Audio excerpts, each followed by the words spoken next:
हरे कृष्ण। तो आज हम पढ़ेंगे श्रीमद् भगवत गीता यथारूप के द्वितीय अध्याय के 61वें श्लोक से 65वें श्लोक तक, और जिसमें आप लोग देख सकते हैं कि स्क्रीन में कि आज के वीडियो में हम जानेंगे कि स्थिर बुद्धि कौन कहलाता है, काम क्रोध और मोह उत्पन्न कहाँ से होते हैं। तो और साथ में ही इन 7 सवालों को हम जानेंगे। तो इसमें से पहला सवाल है कि स्थिर बुद्धि कौन कहलाता है। दूसरा सवाल है काम क्रोध और मोह उत्पन्न कैसे होता है। तीसरा सवाल राजा अम्बरीश कैसे भगवान के इतने बड़े भक्त बने। चौथा स्मरण शक्ति भ्रमित कैसे हो जाती है। पांचवा इंद्रियों को वश में कैसे करें। और ये बहुत बहुत बहुत बड़ा सवाल है कि इंद्रियों को वश में कैसे करें। भगवान की कृपा कौन प्राप्त करता है। मनुष्य स्थिर बुद्धि कैसे हो सकता है। तो ये है 7 प्रश्न, जिन 7 प्रश्नों का उत्तर हम आज के सेशन में जानेंगे। और ये 7 प्रश्नों का उत्तर श्रीमद् भगवत गीता के 61वें से 65वें श्लोक में ही आप जानेंगे। आपके मन में ये सवाल आ सकते हैं कि इन 5 श्लोकों में इतने सवालों के उत्तर। जी हाँ, बिल्कुल, श्रीमद् भगवत गीता के हर श्लोक से आपको बहुत ही अच्छा और गूढ़ ज्ञान मिलता है। केवल चाहिए तो उसे लेना, केवल चाहिए तो हमें उसे अपने जीवन पर उतारना। श्रीमद् भगवत गीता में कुल 18 अध्याय हैं, आप सब जानते होंगे। 18 अध्याय में से पहला अध्याय अर्जुन विषाद योग है, जिसमें भगवान कुछ नहीं बोलते हैं, केवल अर्जुन श्री भगवान से अपना प्रश्न, अपना विषाद बताता है, अपना दुख बताता है। उसके पश्चात अध्याय 2 से अर्थात द्वितीय अध्याय से श्री भगवान कहना आरंभ करते हैं। उसके बाद अध्याय द्वितीय के हम लोग 60 श्लोक पढ़ चुके हैं। 61वें श्लोक से आज हम लोग करेंगे, और प्रभु की कृपा से हम श्रीमद् भगवत गीता के द्वितीय अध्याय के 61वें श्लोक तक पहुंच चुके हैं। ऐसे ही प्रभु की कृपा बनी रहे तो हम जल्द ही श्रीमद् भगवत गीता को संपन्न करेंगे, जो कि प्रभुपाद द्वारा हिंदी में लिखा गया है। हिंदी में उनका अर्थ को लाया गया है श्रील प्रभुपाद जी द्वारा। तो श्रीमद् भगवत गीता के द्वितीय अध्याय के पाठ से पहले भूमिका में कुछ मंत्र हैं, उन मंत्रों का उच्चारण कर लेना अच्छा होता है। क्योंकि जब भी श्रीमद् भगवत गीता आप पढ़ना प्रारंभ करते हैं, तो अगर आप इन भूमिका के मंत्रों का उच्चारण कर लेते हैं तो वह अच्छा होता है। तो पहला भूमिका का मंत्र क्या है। ओम अज्ञानतिमिरान्धस्य ज्ञानांजना शलाकया चक्षुर्नमिलितं येन तस्मै श्री गुरुवे नमः। श्री चैतन्य मनोभीष्टं स्थापितं येन भूतले स्वयं रूपः तदा मह्यं ददाति स्वपदान्तिकम्। जिसका अर्थ है कि मैं घोर अज्ञान के अंधकार में उत्पन्न हुआ था, और मेरे गुरु ने अपने ज्ञान रूपी प्रकाश से मेरी आंखें खोल दी। मैं उन्हें सादर नमस्कार करता हूँ। श्रील रूप गोस्वामी प्रभुपाद कब मुझे अपने चरण कमलों में शरण प्रदान करेंगे, जिन्होंने इस जगत में भगवान चैतन्य की पूर्ति के लिए प्रचार योजना मिशन की स्थापना की है। दूसरा मंत्र, वंदे अहम श्री गुरु श्रीयुत्पद कमलम श्री गुरुन वैष्णवां च श्री रूपम सग्र जातम सहगन रघुनाथान्वितं तम सजीवम साद्वैतम सवधूतं परिजन सहितं कृष्ण चैतन्य देवम श्री राधा कृष्ण पादान सहगन ललिता श्री विशाखान्वितां सच। इसका अर्थ है कि मैं अपने गुरु के चरण कमलों तथा समस्त वैष्णवों के चरणों को नमस्कार करता हूँ। मैं श्रील रूप गोस्वामी तथा उनके अग्रज सनातन गोस्वामी एवं साथ ही रघुनाथ दास, रघुनाथ भट्ट, गोपाल भट्ट एवं श्रील जीव गोस्वामी के चरण कमलों को सादर नमस्कार करता हूँ। मैं भगवान कृष्ण चैतन्य तथा भगवान नित्यानंद के साथ साथ अद्वैत आचार्य गदाधर श्रीवास तथा अन्य पार्षदों को सादर प्रणाम करता हूँ। मैं श्रीमती राधा रानी तथा श्री कृष्ण को श्री ललिता तथा श्री विशाखा सखियों सहित सादर नमस्कार करता हूँ। इसके पश्चात हे कृष्ण करुणा सिंधु दीनबंधु जगतपते गोपेश गोपिका कांत राधा कांत नमस्तुते। अर्थात हे कृष्ण, आप दुखियों के सखा तथा सृष्टि के उद्गम है। आप गोपियों के स्वामी तथा राधा रानी के प्रेमी हैं। मैं आपको सादर प्रणाम करता हूँ। इसके पश्चात राधा रानी की स्तुति, तप्त कांचन गौरांगी राधे वृंदावनेश्वरी वृषभानु सुते देवी प्रणमामि हरिप्रिये। अर्थात मैं उस राधा रानी को प्रणाम करता हूँ जिनकी शारीरिक कांति पिघले सोने के सदृश है, जो वृंदावन की महारानी है। आप राजा वृषभानु की पुत्री और भगवान कृष्ण को अत्यंत प्रिय है। उसके पश्चात वांछा कल्पतरुभय सृज कृपा सिंधुभय एव च पतितानां पावनेभ्यो वैष्णवेभ्यो नमो नामः। अर्थात मैं भगवान के समस्त वैष्णव भक्तों को सादर नमस्कार करता हूँ। वे कल्प वृक्ष के समान सबों की इच्छाएं पूर्ण करने में समर्थ हैं। सब पतित जीवात्माओं के प्रति अत्यंत दयालु है। उसके पश्चात श्री कृष्ण चैतन्य प्रभु नित्यानंद श्री अद्वैत गदाधर श्रीवासादि गौर भक्त वृंद, अर्थात मैं श्री कृष्ण चैतन्य प्रभु नित्यानंद श्री अद्वैत गदाधर श्रीवास आदि समस्त भक्तों को सादर प्रणाम करता हूँ। उसके पश्चात हरे कृष्ण महामंत्र का उच्चारण श्रीमद् भगवद गीता की भूमिका में लिखा हुआ है। हरे कृष्ण कृष्ण कृष्ण हरे हरे, हरे राम राम राम हरे हरे। और उसके पश्चात आप द्वितीय अध्याय के 61वें श्लोक से प्रारंभ कर सकते हैं। और जैसे जैसे हम श्लोक को पढ़ेंगे वैसे वैसे हम बताएंगे कि हम किन किन सवालों के जवाब ढूंढ रहे हैं और हमें किन सवाल के जवाब कहाँ मिल रहा है। देखते हैं 61वें श्लोक में श्री भगवान क्या कहते हैं। वो कहते हैं कि तानि सर्वाणि संयमय युक्त आसीत मतपरः वसेहि यस्य इंद्रियाणि तस्य प्रज्ञा प्रतिष्ठिता।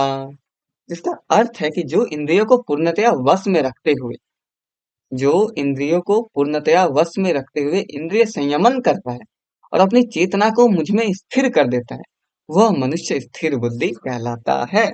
तो हमारे पहले प्रश्न का उत्तर 61वें श्लोक में ही मिलता है कि स्थिर बुद्धि कौन कहलाता है।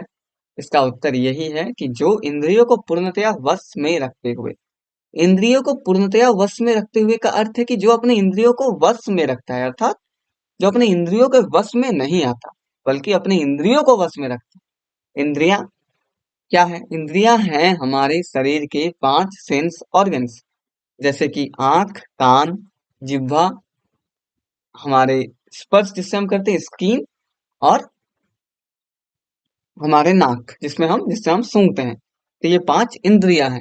लेकिन श्रीमद् भगवत गीता में जब हम आगे पढ़ेंगे तो हमें पता चलेगा कि 5 ही नहीं बल्कि हमारे कुल 11 इंद्रियां होती हैं। इसमें से 5 कर्मेंद्रियां होती हैं, 5 ज्ञानेंद्रियां होती है और एक मन होता है। मन को भी श्रीमद् भगवत गीता में इंद्रियां में ही रखा गया है। तो सबसे कठिन है मन को वश में करना, क्योंकि इंद्रियों में आप भले ही आंख, कान, नाक को वश में कर ले, परंतु मन को वश में करना बहुत ही कठिन है और वो सबसे कठिन है। और भगवान स्वयं श्रीमद् भगवत गीता में कहते हैं कि इंद्रिया नाम मनुष्यास्मि, कि इंद्रियों में मैं मन हूँ। अर्थात जो मन है वो श्री भगवान स्वयं ही है। तो इस मन को वश में करना बहुत अधिक कठिन है। इसके बारे में भी हम जानेंगे कि किस प्रकार हम अपने मन को वश में करें। वो भी हम श्रीमद् भगवत गीता में आगे पढ़ते पढ़ते जानेंगे। तो प्रभु कहते हैं कि जो इंद्रियों को पूर्णतया वश में रखते हुए इंद्रिय संयमन करता है, अर्थात इंद्रिय का संयमन करता है, अर्थात इंद्रियों को अपने संयम में रखता है, इंद्रियों को अपने वश में रखता है और अपनी चेतना को मुझ में स्थिर कर देता है। अर्थात अपनी जो बुद्धि है, अपनी जो चेतना है, चेतना अर्थात जो हम सोचते हैं, जो हमारी चेतन है, जो हमारी जीवन जीवित रहने का कारण है, उसको अगर हम श्री भगवान में स्थिर कर दें तो वो मनुष्य स्थिर बुद्धि कहलाता है। अब इसी श्लोक को और अच्छे से श्रील प्रभुपाद जी तात्पर्य में बताते हैं। तो चलिए तात्पर्य जानते हैं और समझते हैं कि श्री प्रभुपाद जी क्या बताते हैं इसके बारे में। वो कहते हैं कि इस श्लोक में बताया गया है कि योग सिद्धि की चरम अनुभूति कृष्ण भावना अमृत ही है। जब तक कोई कृष्ण भावना भावित नहीं होता तब तक इंद्रियों को वश में करना संभव नहीं है। अब हमने देखा कि जो व्यक्ति इंद्रियों को वश में कर सकता है, अब इंद्रियों को वश में कैसे कर सकते हैं? इंद्रियों को केवल कृष्ण भावना भवित व्यक्ति ही वश में कर सकते हैं। जैसा कि पहले कहा जा चुका है, दुर्वासा मुनि का झगड़ा महाराज अम्बरीश से हुआ क्योंकि वे गर्ववश महाराज अम्बरीश पर क्रुद्ध हो गए, इससे अपने इंद्रियों को रोक नहीं पाए। दूसरी ओर यद्यपि राजा मुनि का समान योगी न था, किंतु वो कृष्ण का भक्त था और उसने मुनि के सारे अन्यास सह लिए, जिससे वह विजयी हुआ। अब जब ऋषि दुर्वासा और महाराज अम्बरीश का एक युद्ध हुआ तो कौन विजयी हुआ? महाराजा अम्बरीश विजयी हुआ। महाराजा अम्बरीश भगवान के बहुत बड़े भक्त बने। तो जब महाराज अम्बरीश और ऋषि दुर्वासा के बीच में ये झगड़ा हुआ तो महाराज अम्बरीश उनसे बड़े भक्त कहलाए। क्यों कहलाए? क्योंकि उन्होंने अपनी इंद्रियों को वश में कर सके थे। और क्यों बस में कर पाए थे? क्योंकि उनमें निम्नलिखित गुण थे। अब देखिए हमारे दूसरे प्रश्न का उत्तर कि राजा अम्बरीश कैसे भगवान के इतने बड़े भक्त बने। इसी का उत्तर आपको 61वें श्लोक में ही मिलता है, 61वें श्लोक के तात्पर्य में, कि राजा अम्बरीश, आप सुने ही होंगे कि प्रेमानंद महाराज भी हमेशा राजा अम्बरीश की बात करते रहते हैं कि वो बहुत बड़े भक्त बने। और श्रीमद् भागवत में भी उनकी भक्ति की व्याख्या है। श्रीमद् भागवत जिसमें श्री भगवान के सारे भक्तों की व्याख्या है, श्री भगवान की सारे लीलाओं की व्याख्या है, उस श्रीमद् भागवत में महाराज अम्बरीश की भी व्याख्या है। महाराज अम्बरीश अपने इंद्रियों को किस प्रकार वश में किए थे, उनमें क्या क्या गुण थे, ये गुण के बारे में श्रीमद् भागवत में लिखा हुआ है, वो हम पढ़ने वाले हैं।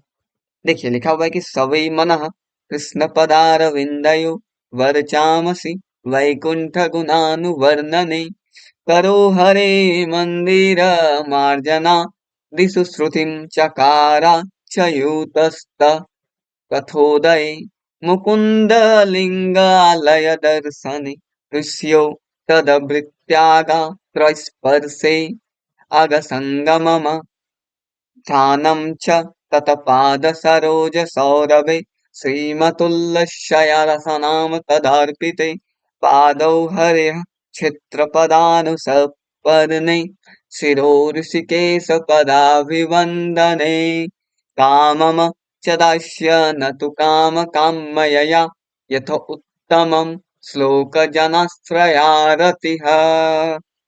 इसका अर्थ स्पष्ट है। इसका अर्थ ये है कि राजा अम्बरीश ने अपना मन भगवान कृष्ण के चरणार बिंदु पर स्थिर कर दिया, अपनी वाणी भगवान के धाम की चर्चा करने में लगा दी, अपने कानों को भगवान की लीलाओं को सुनने में, अपने हाथों को भगवान के मंदिर साफ करने में, अपनी आंखों को भगवान के स्वरूप को देखने में, अपने शरीर को वक्त के शरीर स्पर्श करने में, अपनी नाक को भगवान के चरणार बिंदु पर भेंट किए गए फूलों की गंध सूंघने में, अपने जीव को उन्हें अर्पित तुलसी दल का आस्वाद करने में, अपने पाँव को जहां जहां भगवान के मंदिर हैं उन स्थानों की यात्रा करने में, अपने सर को भगवान को नमस्कार करने में तथा अपनी इच्छाओं को भगवान की इच्छाओं को पूरा करने में लगा दिया, और इन गुणों के कारण वे भगवान के मत पर भक्त बनने के योग्य हो गए। तो यहाँ पर हम सबको बहुत बड़ी सीख मिलती है कि अगर भगवान की भक्ति करनी है तो अपनी सारी इंद्रियों को श्री भगवान की सेवा में लगाना पड़ेगा, श्री भगवान के लिए लगाना पड़ेगा।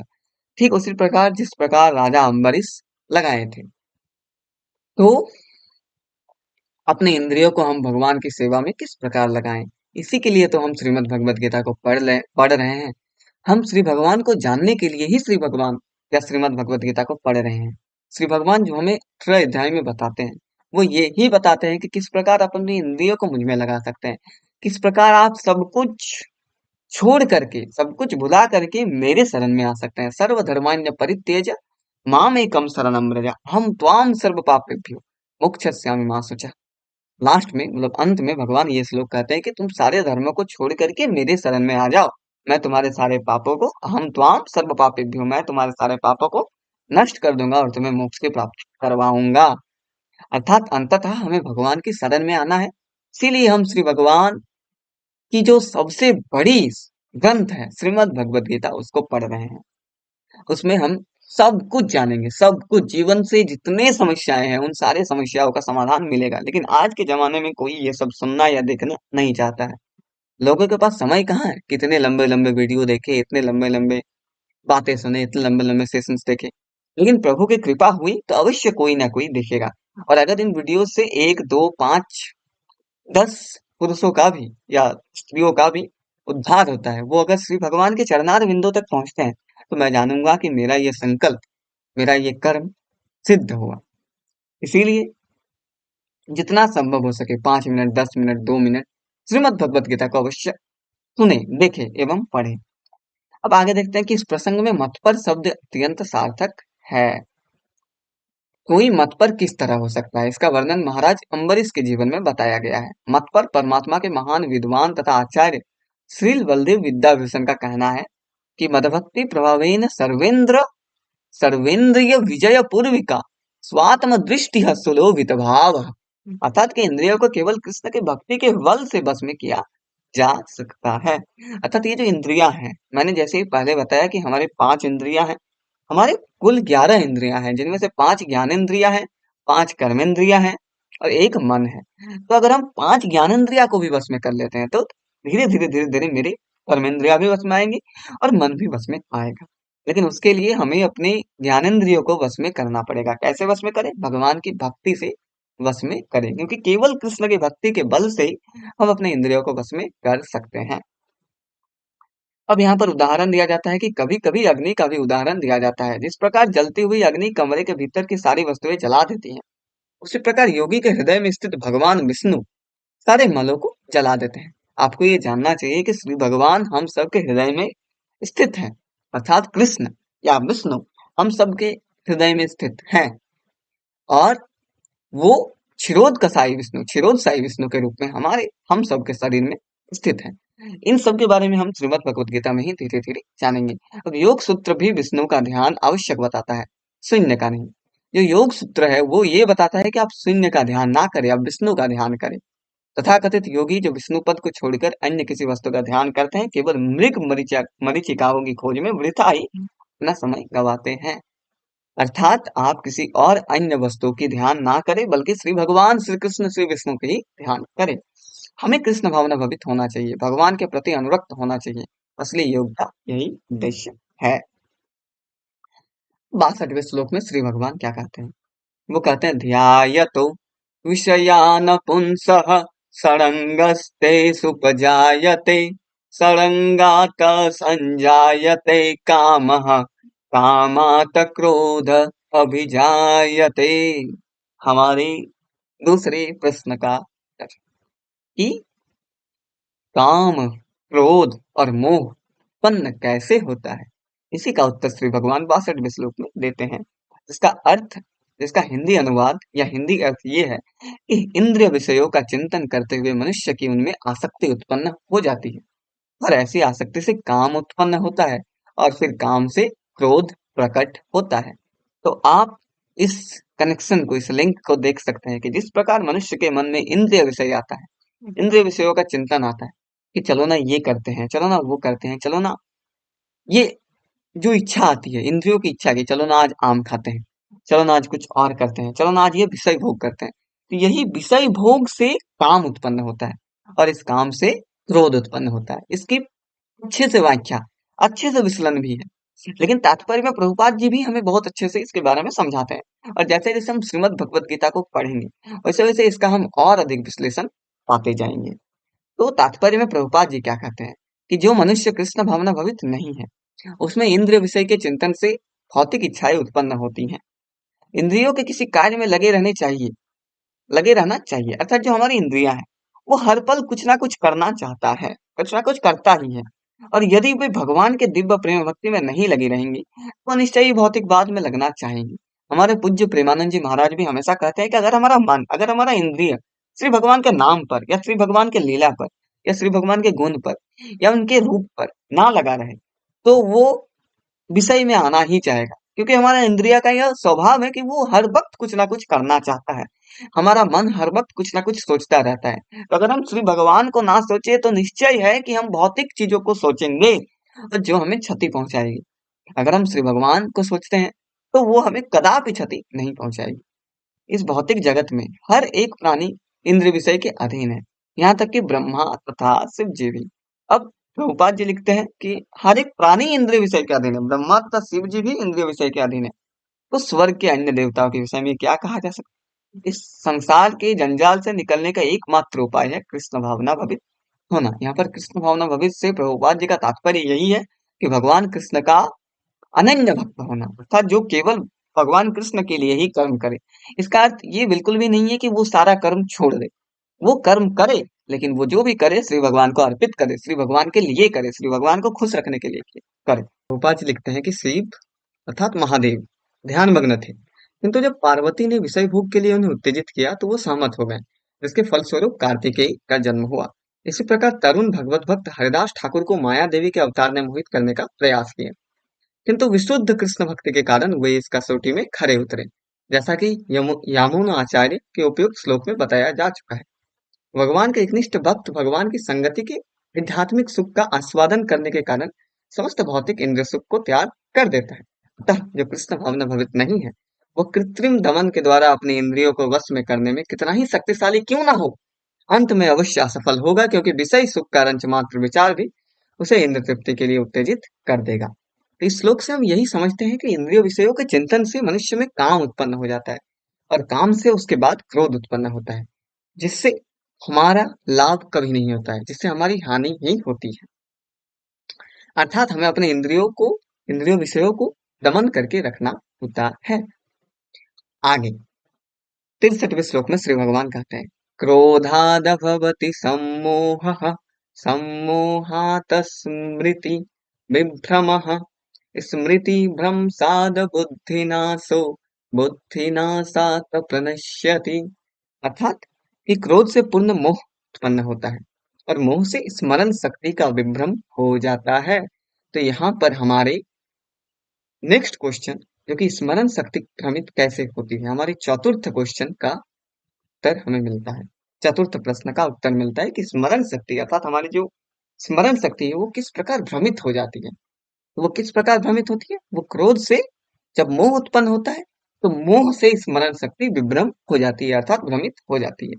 जब स्मरण शक्ति भ्रमित हो जाती है तो बुद्धि नष्ट हो जाती है और बुद्धि के नष्ट होने पर मनुष्य भवकूप में पुनः गिर जाता है।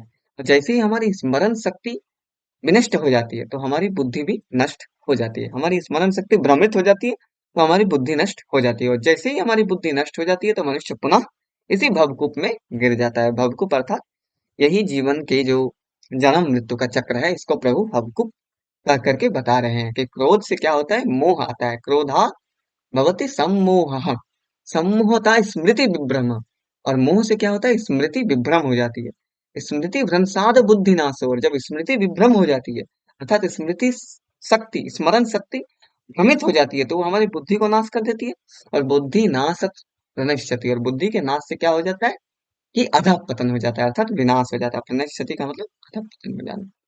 तात्पर्य में प्रभुपाद जी लिखते हैं कि श्रील रूप गोस्वामी ने हमें आदेश दिया है कि प्रापंचिकतया बुद्धया हरि संबंध नितवस्तुनः मुमुक्षुभिः परित्यागो वैराग्यम फलगो कथ्यते। इसका अर्थ है जो कि भक्ति रस अमृत सिंधु में लिखा गया है, अर्थात ये कोई मन से लिया हुआ श्लोक नहीं है।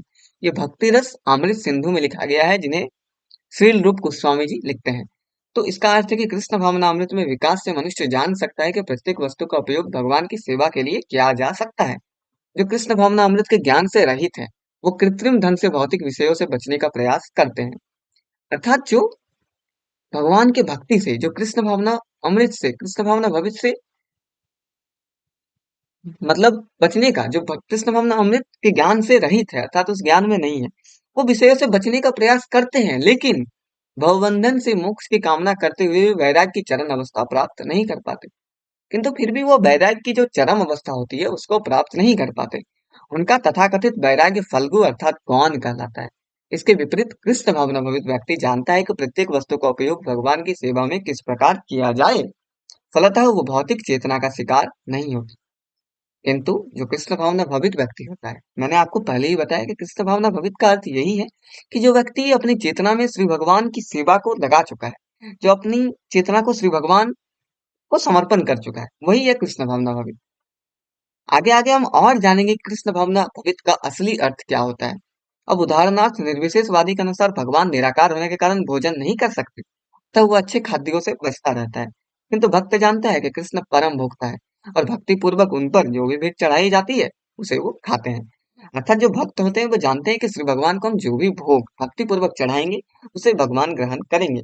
अतः भगवान को अच्छा भोजन चढ़ाने के बाद भक्त प्रसाद ग्रहण करता है।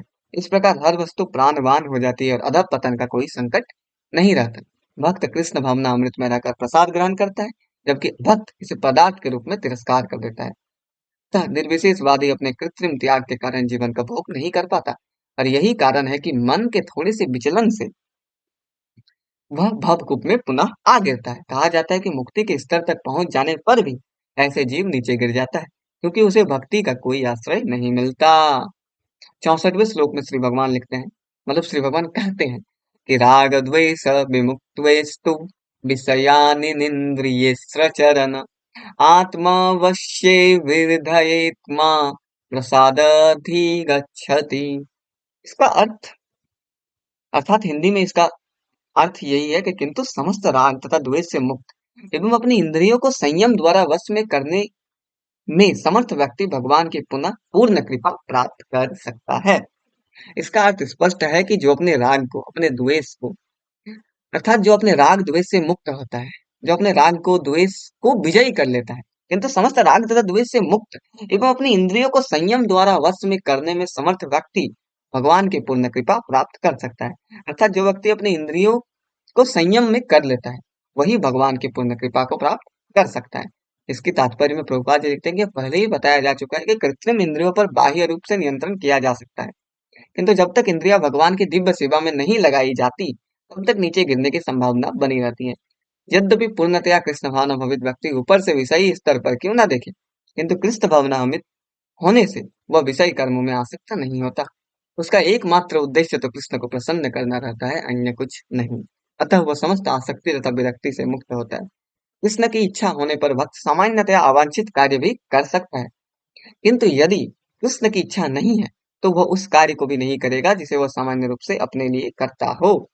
अतः कर्म करना या ना करना उसके बस में रहता है, क्योंकि वो केवल कृष्ण के निर्देश के अनुसार ही कार्य करता है। और यही चेतना भगवान की अहेतु की कृपा है, जिसकी प्राप्ति भक्त को इंद्रियों में आसक्त होते हुए भी हो सकती है। अर्थात कि कोई भी भक्त अगर इंद्रियों में आसक्त भी है, तो भी वो भगवत भक्ति को प्राप्त कर सकता है।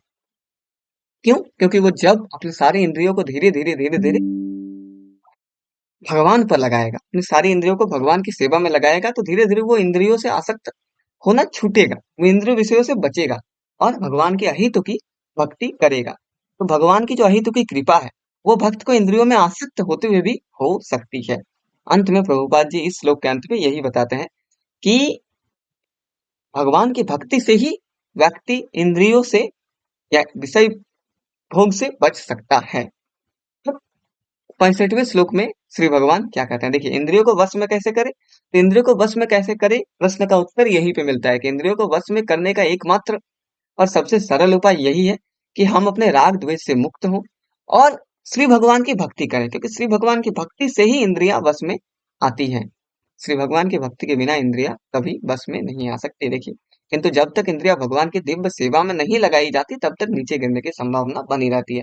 जैसे कि हम महाराज अम्बरीश जी के जीवन से सीखते हैं, यहाँ पे हम 61वें श्लोक में पढ़े ना, यहाँ पर कि महाराज अंदर राजा अम्बरीश क्या करते हैं, उन्होंने अपने मन को भगवान के चरणार बिंदु पर स्थिर कर दिया, अपनी वाणी को भगवान के धाम की चर्चा करने में लगा दी, अपने कानों को भगवान की लीलाओं को सुनने में, अपने हाथों को भगवान के मंदिर साफ करने में, अपनी आंखों को भगवान के स्वरूप देखने में, अपने शरीर को भक्त के शरीर को स्पर्श करने में, नाक को भगवान के चरणार बिंदु पर भेंट किए गए फूल की गंध सूंघने में, जीव को उन्हें अर्पित तुलसी दलों का आस्वाद करने में, पाँव को जहां जहां भगवान के मंदिर है वहीं वहीं जाने के लिए, और सर को भगवान को नमस्कार करने के लिए लगाया। अर्थात उनके जो शरीर में जितने भी शरीर के अंग हैं, उन सबको वो भगवान की सेवा में लगा दिए।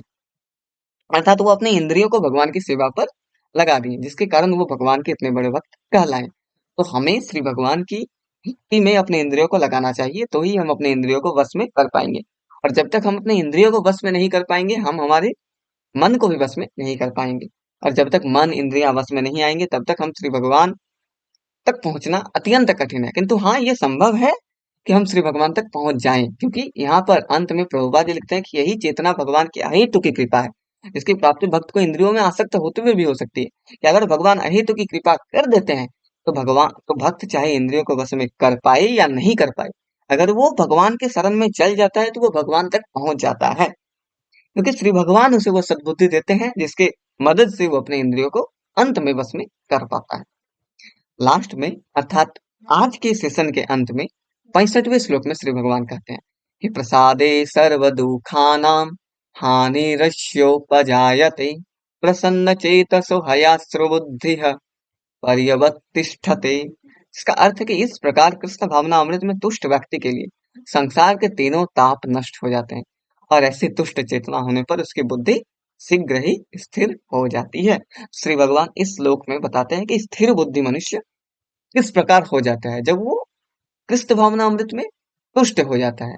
अर्थात यहाँ पर देखिए, प्रसादे सर्व दुखानाम हनिरस्योपाजयते। प्रसादे अर्थात भगवान के अहेतु की कृपा प्राप्त होने पर सभी दुख, अर्थात सभी भौतिक दुख नाश हो जाता है।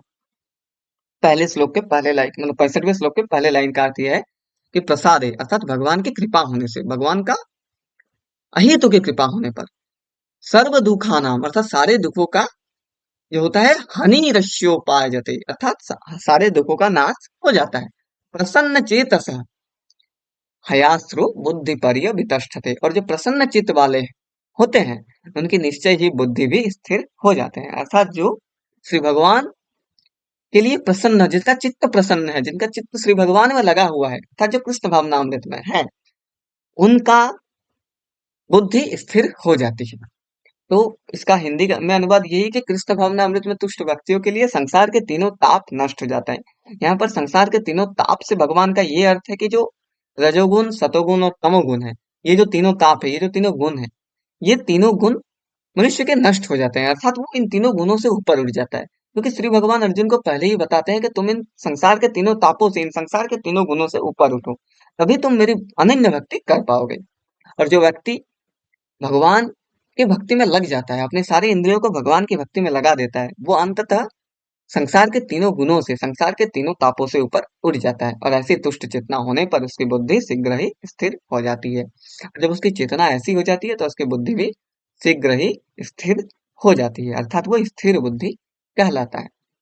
तो भगवान की कृपा कौन प्राप्त करता है? भगवान की अहेतु की कृपा वो प्राप्त करता है जो अपने सारे इंद्रियों को भगवान की सेवा में लगा देता है। देखिए यहाँ पर लिखा हुआ है कि भगवान की अहेतु की कृपा है जिसकी प्राप्ति भक्त को इंद्रियों में आसक्त होते हुए भी हो सकती है। और ये भी हो सकता है कि अगर कोई भक्त है, अनन्य भक्त है, तो वो भगवान की कृपा प्राप्त कर सकता है। अगर वो इंद्रियों विषयों में आसक्त भी है, फिर भी वो भगवान के अहेतु की कृपा को प्राप्त कर सकता है। अर्थात भगवान की कृपा पाने के लिए हमें मुनि या ऋषि नहीं बनना पड़ेगा। हम अगर गृहस्थ जीवन में भी हैं, हम अगर सब कुछ अपना सारा कर्म भी कर रहे हैं, तो भी हम भगवान की कृपा को पा सकते हैं। उसके लिए केवल हमें भगवान की सेवा करनी पड़ेगी अपनी सारी इंद्रियों से। हमें मन में से भगवान का स्मरण करना पड़ेगा। हमें वाणी से श्री भगवान की लीलाओं की गाथा कहनी पड़ेगी।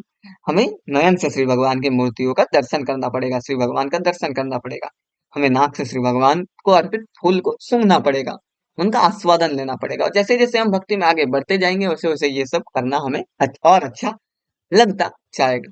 तो ये थी श्रीमद् भगवत गीता के इस सेशन में, जिस सेशन में हम बात किए कि श्लोक 61वें से श्लोक 65 में, और जिसमें हमने ये 7 चीजें, 7 सवालों का उत्तर मिला। मनुष्य स्थिर बुद्धि कैसे हो सकता है, इसका भी सोल्यूशन, इसका भी उत्तर हमें यही मिला कि मनुष्य स्थिर बुद्धि कैसे हो सकता है, जब वो कृष्ण भावनामृत में लीन हो जाता है, अर्थात जब वो श्री भगवान की सेवा में तत्पर हो जाता है, अर्थात वो जब वो श्री भगवान की भक्ति करने लगता है। और धीरे धीरे जैसे जैसे हम श्रीमद् भगवत गीता को और पढ़ते जाएंगे, वैसे वैसे हम जानते जाएंगे कि श्री भगवान की भक्ति करने की सरलतम विधि क्या है।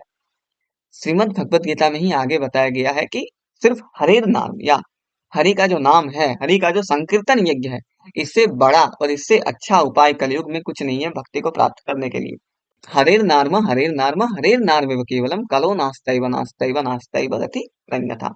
यह बृहन नारदीय पुराण लिखा गया है, जो कि बहुत बहुत बहुत बहुत ही आवश्यक चीज है कि सिर्फ हरि का नाम से ही, हरेर नार्मेव केवलम कलो नास्तैव नास्तैव नास्तैव गति अन्यथा, कि सिर्फ हरि का नाम से ही इस जगह में, मतलब इस कलयुग में कलह का नाश हो सकता है, और कोई गति नहीं है, अन्य कोई गति नहीं है, अन्य कोई गति नहीं है। तो आज की इस सेशन में हम श्रीमद् भगवत गीता के 27वें सेशन में हम 7 सवालों के उत्तर जाने कि स्थिर बुद्धि कौन कहलाता है। स्थिर बुद्धि वो कहलाता है जो अपने इंद्रियों को वश में कर लेता है, जो अपने राग द्वेष से मुक्त हो जाता है।